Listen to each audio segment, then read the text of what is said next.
So anyway, what are we talking about today, Morgan? Well, we're talking about another celebrity who is at present, at time of recording, still alive. They better watch themselves. They better watch themselves. And that is a Miss Blake Lively, the spouse of one Ryan Reynolds of Lady Wolverine Deadpool fame. herself. Yeah, Lady Deadpool. And Right. the drama surrounding the manufactured controversy about her over several interviews and stuff, and like the director of the movie she was working on, kind of a piece of shit, it sounds like. And he hired some of the same people that helped some other scumbags when they had a media crisis. So just the best people. Yeah, and a firm that what they do is manufacture, like you said, they manufacture witch hunts, essentially, social media outrage and moral panics around, usually around women. Yep.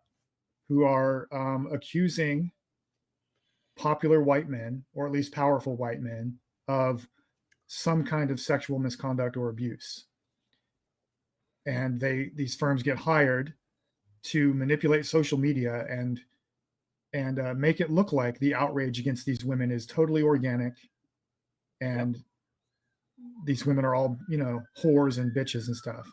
Which has gotten a lot easier in the age of unmoderated social media that we're in now, and the use of large language model machine learning, which the industry now likes to refer to as generative AI, to broadcast and heighten that manufactured outrage.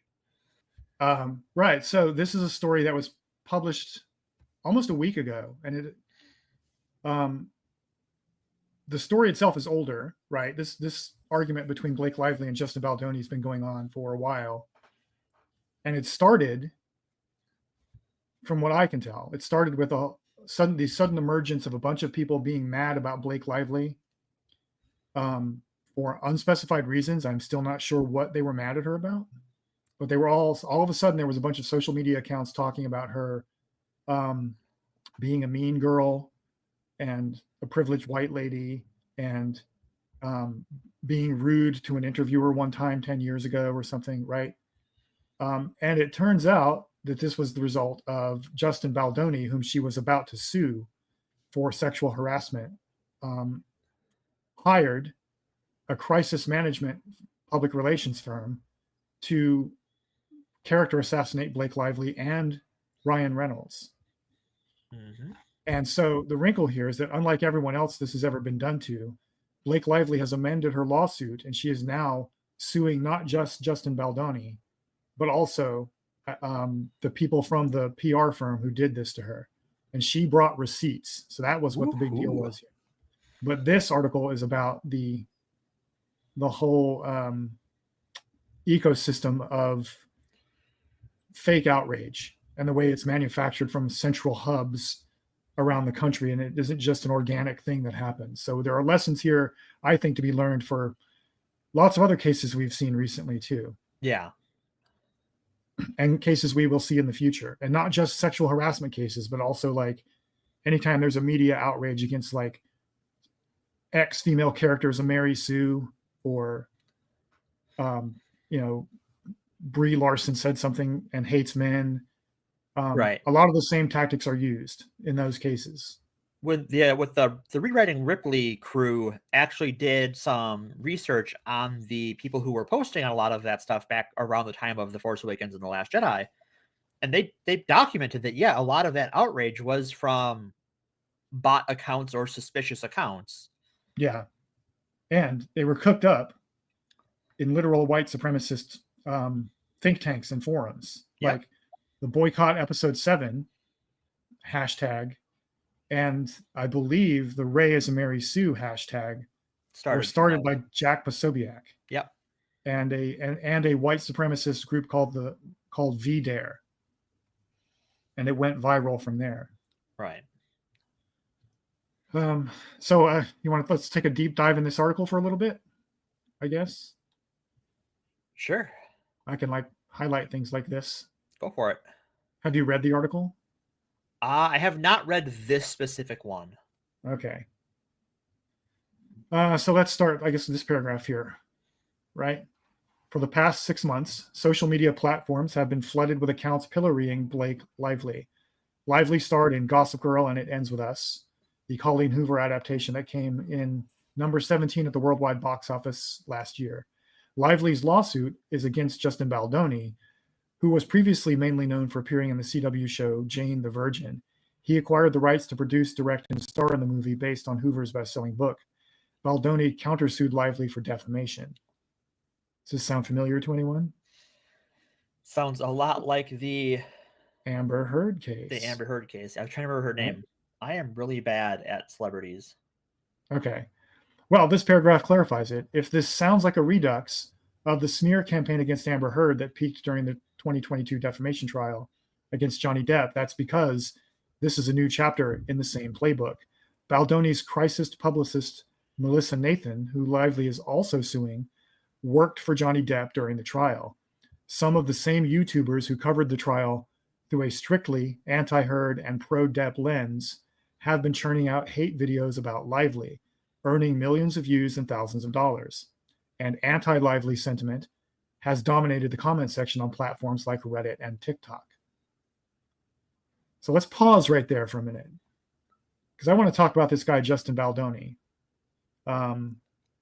Very much like Neil Gaiman and Daniel Green, a booktuber who was recently accused of this stuff. Mm-hmm. Baldoni marketed himself as as a feminist, and even ran a podcast. I think he's also done a TED Talk and did a podcast like about toxic masculinity and really leaning into being like the new male type. And turns out behind the scenes, he was body shaming and sexually harassing Blake Lively on the set of their movie. So when it turns out when it comes to speaking of toxic masculinity, he's something of a subject matter expert then. Yes. And the reason I find these particular guys in particular enraging is because they validate the right-wing trope that all feminist men are secretly sexual predators, right? Right. This is the kind of thing that lends that some credibility. It's the thing they hang their hat on for sure, is that we'll look at so-and-so. And we even saw that with the Neil Gaiman story, is that the person who pushed that story in an interview said that she went and did that story not to bring to light a sex pest, but in the hopes that the left would circle their wagons around Neil Gaiman like the right does with their own sex pests, and was dismayed when the left just cut him the fuck out. Yeah, exactly. That did not happen to Justin Baldoni, as far as I know. So time will tell. But time will tell, yeah. Yeah. But and that's why we see a lot of these YouTube channels doing this to Blake Lively too, because they are expecting there to be a bunch of people circling the wagons to defend Justin Baldoni, because he's a progressive. So they're expecting progressives to defend him so that they can set up progressives to be knocked down in their own content, where they talk about how the progressives are, degenerates and stuff like that. So let's see. Lively's suit alleged that Baldoni and his business partners paid between $75,000 and $175,000 for a social manipulation campaign that included astroturfing, which is when multiple inauthentic accounts pose as organic grassroots movements, and boosting online content disfavorable to Lively while suppressing negative content about Baldoni. In August, days after Baldoni and Nathan discussed these strategies and prices in text messages, screenshots of which were included in Lively's lawsuit, the internet began to writhe and seethe with unbridled hatred for Lively. So note what happened there. A bunch of people had a secret, semi-secret little confab by text, and money changed hands to create a hate campaign against Blake Lively. And then a few days later, the hate campaign emerged, and it worked for a little while. Well, and I think this sort of shows that the wagons weren't going to circle around him. That having to do this means you don't think wagons are going to circle, and that you need something like this to create controversy or to create deniability, so that way no one circles anything. Yeah. So in January, After Lively went public with her allegations and Baldoni filed his countersuit, I, meaning the author of this article, saw an even bigger swell of online abuse targeting Lively. This time, I also noticed information about members of Baldoni's team being suppressed. So I think what Lively originally accused Baldoni of was sex pest kind of things, like body shaming her. After she had just had a baby, I think, after filming this movie. Yeah. So she still had her baby weight on, and they were kind of body shaming her about that because there was a scene where the script calls for him to pick her up, I think. And he was saying, well, I don't know if I can pick you up. You're so fat now, that kind of shit. And one of the producers of the movie, she alleges, came into her trailer while she was topless and just stood there talking to her and staring at her the whole time, rather than knocking on the door. Right. And making sure it was okay, because this was her dressing room, basically. Right. Yeah. You might want to knock first. Yeah. And he said that he has a policy of always looking directly at the person he's talking to. So, that makes it okay. Likely story. Yeah. Yeah. Pro tip. If you okay, so let's say you're just like in a hurry, you want to talk to someone, so you just go into their room without knocking. Yeah. And they are some form of undressed. Even if you have to talk to them, even if it's very important, you could at least turn around. Yeah. Step outside the door. If their door is closed, you don't walk in. Right. Just don't do that in the first place. But if you make that accident, there are still ways to recover from that faux pas. Exactly. It's not hard. Yeah. So this story exposes injustices against people in the entertainment industry and people who are subjected to biased coverage of them online. It is yet another example of the misogynistic response to women reporting sexual harassment and retaliation, which further harms victims and emboldens perpetrators. Today, this cycle of abuse is broadcast to the modern world, or to the world, as a modern witch trial, which is kind of that's the phrase that kind of caught my eye here, given that Fapcast focuses on moral panics. Right. Of which and how this is kind of a manufactured moral panics, like most moral panics are. Right. But this is like the 21st century spin on that. Yeah. Because Lively's lawsuit also offers a peek behind the curtain in the business of social manipulation, a little understood but widely influential industry that can sway a vocal minority on topics ranging from politics to business to entertainment and beyond. Social manipulation is weaponized by Trump and his allies in their path to destroy the American system of government, only to be received with thunderous applause. These tactics are tested on victims of harassment and abuse. I'll say that again. They are tested on victims of harassment and abuse. So what they learn here will be applied to other things. Right. Think of we've covered what Kiwi Farms does and what 4chan has done and things like Gamergate. This is that on an industrial scale.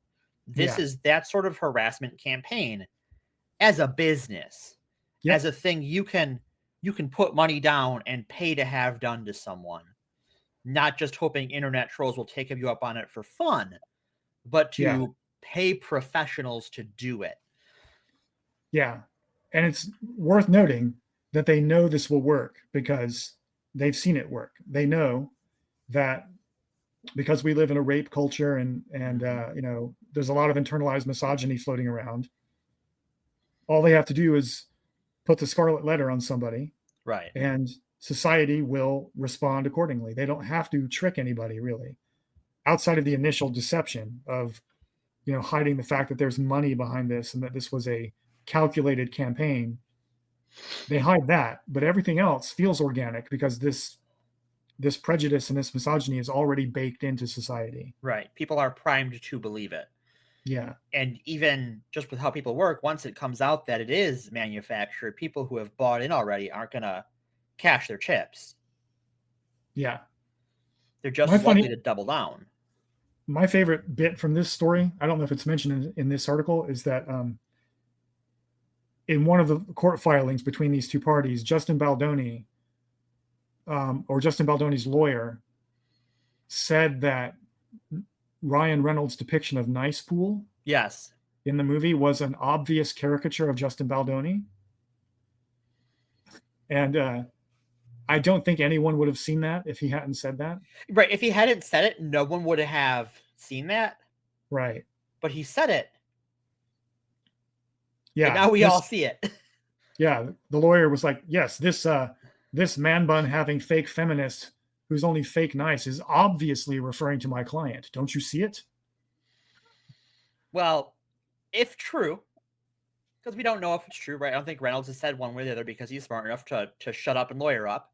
Yeah. Which is what you do in these situations. If that is true, what a magnificent troll on theme for the Spirit of Deadpool movies. Yeah. Exactly. Like, okay, if I was the level of scumbag that would sexually assault a coworker, and I'm not, and if that coworker's spouse made a movie character that was just making fun of me, I would be impressed and honored. But I guess another scumbag, so, or at least that flavor is scumbag.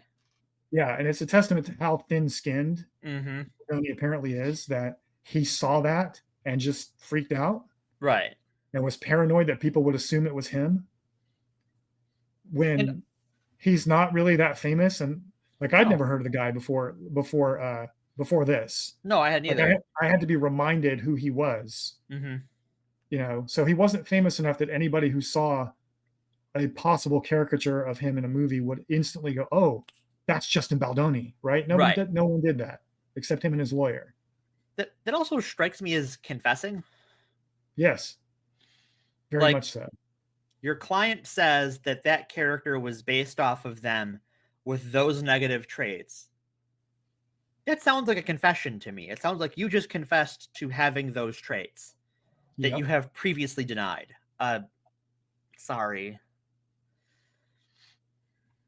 All right. So then this section of the article, it just gets more and more granular. I don't want to like go, because it's a very long article. I don't want to go too much into it. People should go read it for themselves. But it goes into how this firm went into websites like Reddit and TikTok and manipulated the comment sections and the downvoting and upvoting systems to suppress stories or negative content about Baldoni and boost negative content about Blake Lively. Like they just had people on payroll who created a bunch of sock accounts and would go into Reddit comment sections, or Reddit, I guess all Reddits are comment sections, but would go into Reddit threads and look for things that were critical of Justin Baldoni and just hit them negative, downvote them constantly, because Reddit is one of the few forums where downvoting actually affects the algorithm. Yeah. Right. So I think like they note here that one comment had been downvoted to -82, which isn't like a lot, but it was enough that Reddit just did not automatically display that comment. You had to scroll down and search for it and click on it to expand it. Whereas upvoted comments calling Blake Lively a witch were just open to everyone and automatically displayed. Well, I think this, we're going to see more of this in an age where, major social media platforms are doing away with anything that resembles moderation. Yeah.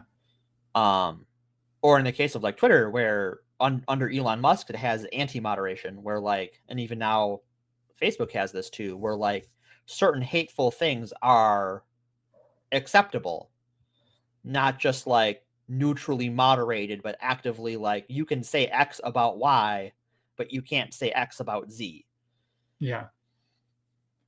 Yeah. As will probably come up later, billionaires and conservatives think that free speech means they get to say whatever they want. Right. And the rest of us have to repeat it. That's it. I want to highlight, I guess before we move on, I wanted to highlight one particular thing about this, which is gaslighting. Because one of the things that happened in this campaign is that these people went into pro-Lively Reddits and started downvoting things. And one of the moderators here said it was actually making us second guess ourselves, because that's what this kind of thing does. It makes you think you're wrong. That's the point. Yeah. So this is why, like, I figured this out years ago, not that I'm super smart or anything, but I knew this kind of thing goes on. So that's why whenever I see stories like this, like Me Too kind of stories, my default position is I believe what the woman or femme-coded person is saying until overwhelming evidence demonstrates that there isn't an astroturfed hate campaign against them coming from Right. the other side, Because I'm which apparently makes me a like a unicorn or something. sure what is whatever that means these days. But I think that in general, for me, is with these sorts of things, when it comes to a celebrity, my first reaction is I don't care. Yeah. Because what is going to happen if they are so, like actual celebrities, right? Like I think when we're talking about like micro celebrities and YouTubers and stuff, that's a whole other can of worms. That maybe I'll circle back to. But these people are going to lawyer the fuck up. They're going to shut the fuck up, and they're going to fight out in the courts. Hmm. And the court of public opinion is going to be a cesspool. Hmm. That unless I have something of note to add, I don't see any benefit of adding my voice to the choir one way Hmm. or the other because it is going to be such a shit show. Now, like an example of where like I did have something to say is like with the Vic Mignogna stuff, where like I had been told by friends who worked as convention staff going back to the mid 2000s that like, hey, keep our friends away from this guy. He's kind of a weirdo, Hmm. and he's kind of shitty to the con staff. And hearing things like that, so I had something to say that was like, hey, I have a factual thing I can say, but otherwise it's just a hearsay of the internet. Yeah. When it comes to YouTubers and micro celebrities, then I take Bob's position of, especially because I have no say in this, right? I'm not a judge, I'm not a lawyer, I'm not a jury member, I'm not a moderator on YouTube. Yeah, I'm gonna believe the woman, um, or the more femme coded person, Hmm. or just whoever is making the claim of assault. Because often Yeah. that's another thing we don't talk about is that this sort of environment that Baldoni is using discourages men from ever speaking up either, because and they're already Yes. discouraged from speaking up about sexual violence. Yeah. Um, and we, men's rights activists out there, if you're hearing this, like you and I both agree that men should be able to talk about negative sexual experiences, and when they feel they've been hurt by partners, that's something they should be able to be open about and be accepted for. Um, Yes. so come on over, let's talk about that. Yeah. Let's help each other out here. I used to be of the opinion that whatever, these are celebrities, I don't care. But um, when I learned how this kind of thing consciously manipulates and feeds on Hmm. cultural misogyny, Yeah, that has trickle down effects for regular people, that's fair. right? That it just like makes the culture of disbelief and blame towards survivors all the more powerful. Right. And so I've recently, within the last few years, decided that as a cisgendered white straight man, it is important for someone who looks and sounds like me to be offering a counter narrative in real time whenever I can It's a very fair to like perspective. to raise these questions, because um, otherwise, survivors of any gender will just be piled on. They're going to be piled on anyway. But Right. if I can do some little thing that eventually reaches some of them and lets them know they can come to my comment section or my neighborhood or wherever, whatever Right. group I happen to be a part of, they will have an advocate there whose social privilege will be taken slightly more seriously than theirs. Right. It shouldn't be, It's the way it is. but it will be. The 'cause that is another important part is that even without this sort of manufacturing machine, this Mhm. industrialized hate campaign, um, assault survivors are normally disbelieved even by people close to them in their life. Like Yeah. I've had friends and acquaintances who've had those experiences, who have lost friends because they were assaulted, Mhm. Me and too. that friend, they were all part of the same friend group, and the people chose the assaulter. Mhm. Um, and I've had to kick people out of my role playing groups for being assaulters and just like get out. Because if Yeah. someone comes to you with that accusation, you take it seriously and you just It's hard. Yeah, it's hard to ask and look someone in the face and go, "Did you do this?" And mm, Yeah. they won't be able to hide it from you very well. You'll know. Yeah. Everyone should familiarize themselves with the concept of DARVO, Yes. which is an acronym for deny, attack, and reverse victim and offender, Mm-hmm. because it's a specific set of tactics that are used by abusers and narcissists Yep. to shift blame away from themselves and towards the person who's accusing them. And that's essentially what firms like this are doing to Blake Lively and other women Mm-hmm. that they're paid to do this to. They weaponize those tactics with a ton of money behind them. Right. And I think the most applicable tactic for the general public, when in situations like this, when trying to navigate through Darvo stuff, is ignore public opinion. Yeah. Just ignore it. And if you're interested in the case, go directly to first person sources or original sources and look up what they actually said, what is actually being alleged, and what each side said about what happened. Like if you're dealing with a case of alleged sexual assault that took place like in a hotel room or like in a tent at a campsite or where there was only two people there, Mm-hmm. and you have two narratives to judge between, and one of them gives very specific details about what happened, and the other one just says, "Oh no, it was all consensual." The other Right. side doesn't explain how they knew.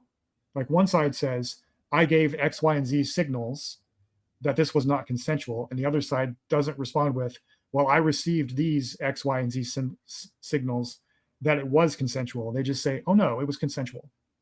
Right. So one side has specificity, the other side doesn't. That's a clue. You should probably trust the side with specificity more, in my opinion, Right. anyway. And But especially like if you see a out of the blue hate campaign with something like this, mhm, you could almost bet money that, oh no, the accuser is correct. mhm, Like right, just out of like if it's instantaneous, if the first thing you hear about it is the hate campaign, then you know it's fake. yeah.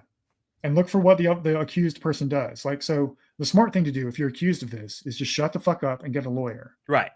right? If the first thing they do is start spreading rumors or they go to their social media and start calling the other person a whore, Mm-hmm. or they may not use that word, but they'll Right. say, "Oh, this person was a sex worker or has sex work in their past," or "Oh, this person was promiscuous," or Mm-hmm. "This was a consensual affair," Right. and this person is out for money or whatever. Like all these usual talking points, you should be very suspicious of that narrative. Right. When somebody accuses another person of something, both of them, the next step for both of them is to shut up And get a and go lawyer. into a courtroom. Yeah. And like for an example, and he's a bad guy, more than likely, with Neil Gaiman, is that's Uh-huh. exactly what he did, right? The accusations came out, he shut the fuck up, he lawyered the fuck up. Yeah. Because that's the if you're innocent, that's the also the thing you do. Is you Yes. go, someone is Especially if you're accusing me of innocent. this. The way I handle this is to sue the crap out of them. Hmm. And if you are being accused of sexual harassment and you did not do it, then by all means, sue the crap out of them. Yeah. They're doing a disservice to all survivors everywhere. Exactly. And to be clear, false accusations do happen Yeah, from time to time. they're exceedingly rare, but they happen. Yes. I don't know of any famous ones right offhand, but they do happen. They do happen. And statistically, they're not any more common than other false reports or Right. than false reports of other types of crimes.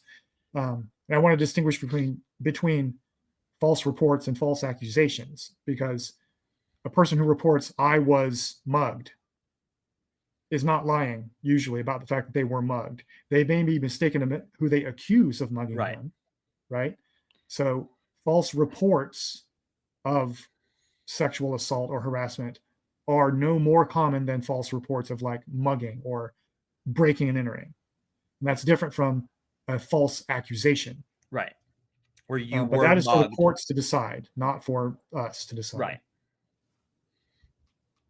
And that's just kind of the way it has to be. Like, And that's what believe victims means, mm-hmm. right? When someone reports to you, like if you, I've had people disclose to me in private life that they were raped or Yeah. otherwise sexually abused, and I believe them. Yeah. I don't ask, are you sure you got the right person, or that's all for later. Those questions will be asked in a proper forum later if Right. you know. But when someone tells you this happened to me, you should believe them and start there. Yeah. Validate their experience, and then let the proper authorities conduct an investigation. Right. Especially, and it's unfortunate the proper authorities, and this doesn't help victims at all, are often prone to Yeah, not believing the victim. yeah, not like, for Yes. instance, the Wisconsin Supreme Court race is on right now. Republican groups are dumping a bunch of money into the state. Elon Musk is the conservative candidate because it's nominally a nonpartisan election, but of course that means it's a hyper-partisan election. He used to be the attorney general under Scott Walker, and in his time as attorney general, he processed either 6 or 9 rape kits. Like, he just put the brakes on that and was like, "We're not processing those. That's not worth the state's time. Never mind that they are required to do that by law." Yeah. So that doesn't help victims at all. And that's kind of why you have to lawyer up, and that sucks too because a lot of people can't afford a lawyer, Mm-hmm. especially when it comes to things like these civil actions, which is why we see a lot of when there's a lot of sex crimes related legal actions. It's civil lawsuits, not criminal. We saw this with Donald Trump last year, where he was found criminally liable for sexual assault. He wasn't found guilty of sexual assault because it was a civil lawsuit, because Yeah. good fucking luck getting that to go to a criminal trial, especially because your lawyer isn't responsible for that. That's the state attorney or the district attorney. And the reason it has to be a civil lawsuit is that stuff is handled criminally by a state attorney. But also, like, that's not going to get them paid. Yeah. And we live in a capitalist hellscape where your lawyer needs to get paid. And this is also the reason why a lot of survivors who don't have a lot of resources will often go to social media. Mm-hmm. Because the court, as flawed as it is, the court of public opinion is the place where they can be given a hearing. And because they know that the proper authorities are probably not going to be helpful to them. They should be, ideally, they should be able to go to the proper authorities who have the proper legal authority to investigate these things and be believed. But experience has taught them they probably won't be. So they go to social media and air this stuff out, and often knowing full well that it's going to ruin their lives, at least for some number of years going forward. So just keep that in mind too. Whenever you see people coming to social media, making accusations against someone with a larger platform or like a super famous person, part of the reason that's happening is because they feel like they can't be heard anywhere else. Right. This is why we had, like the Weinstein stuff go the way it was, is that what lawyer is going to take this guy on? And often because, he preyed on aspiring actors, had them in contracts where any dispute with them had to be handled through arbitration. And a lot of civil claims lawyers won't work arbitration cases because the rules are different. He didn't just do it to aspiring actors. No, he did not. He did it to a working lot. Actors. Yeah. Yeah. If you go back and because the Weinstein case answered so many questions for me about why this particular crop of talented, hot, young actresses who were all up and coming stars in the late 90s and early 2000s, almost all of them just kind of disappeared. Like Ashley Judd, Mira Sorvino, Gwyneth Paltrow squeaked by. Right. But a whole handful of them, that happened to them. Yeah. And then you found out why. It was Harvey Weinstein, ruining their lives, basically. And Ashley Judd, last I checked, is suing Harvey Weinstein for lost wages. Good. Because she was basically cast in The Lord of the Rings and went so far as to, they were giving her costume fittings, and she was attending table reads. And then just one day they stopped calling her out of the blue, and she never knew why. And she has since learned, because of the court cases and the reporting that came out, that Harvey Weinstein personally called Peter Jackson and said, if you keep Ashley Judd in your movie, we will not distribute it. And Peter Jackson was like, well, fuck. What do I do? I have to get rid of you. So I feel personally robbed. Yeah, you because do. Ashley Judd would have played Arwen, Eowyn, or Galadriel. She hasn't revealed what role they were considering her Right. for. But those were the only 3 available, and she would have been amazing in In all any of those. yeah. So not only does sex crimes ruin the lives of the victims, Mhm. but they also ruin your entertainment experience. So Yep. I don't want to throw shade at the people who were in the Lord of the Rings movies no, because they they all all did did great. awesome, right? But I was an Ashley Judd stan, right, at the time. Okay. And had she been in that movie, I think I just would have died of excitement. Aw. The only one I'll criticize in that movie is Orlando Bloom. He knows what he did. Well, he was just there to look pretty. I know. He barely spoke in any of I those know. movies. I know. I used to joke with people. I would go, man, that Legolas chick was hot, wasn't she? You telling that joke is cruel. That's mean. I love it. I'm so proud of Yeah. Because they always go, wait, I thought it was a guy. It was a guy, right? And I'd go, was it? you. You son of a bitch. And then I would act like all like gender confused, like, oh my God, did I just have the hots for a dude? Oh my God. Dude looks like a lady. Yeah. Yeah. But yeah, he was just there to look pretty. And fun bit of trivia, the only line of dialogue that Legolas ever speaks to Frodo across all 3 of those movies is, you have my bow. Otherwise, he never speaks to Frodo. No, yeah, that's it. But we are getting off the track. We So, have wow, you trailing off into Lord of the Rings. yeah, Who would shocking. have I know, thought? shocking. Yeah.